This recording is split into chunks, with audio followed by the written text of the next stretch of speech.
Three teenage boys have been killed in an Israeli air raid on the border between Israel and the Gaza Strip after another week of clashes there. Funerals for the victims were held on Tuesday, with relatives gathering in Gaza City.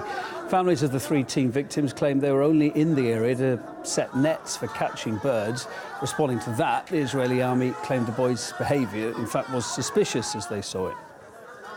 Troops spotted a squad of 3 suspects approaching the border under the cover of darkness. In a crouched and suspicious manner, the 3 operated in a way that was identical to previous incidents, in which terror operatives had placed explosive devices in the same location.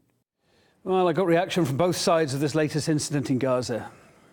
Take 3 young boys who unfortunately were killed, but they were clearly approaching an open fire zone that had been established by Hamas 6 months ago. Families and close associates of those victims, children victims, confirmed to media outlets that their children were doing a routine work or a routine activity, simply putting up traps for baits for bears. So if I was a parent, I wouldn't let my child anywhere near that border fence, and the only reason that they were near that hostile border fence is to either cut the fence or plant explosives or kill or kidnap Israelis. It's the only reason. There's no other logical reason for them to be there. The Israelis always claim that they don't target civilians, while in fact many civilians have been victims for Israeli army actions throughout the region. The IDF, the Israel Defense Forces, is the only army in the Middle East, and I would argue one of the only armies, if the only army in the world,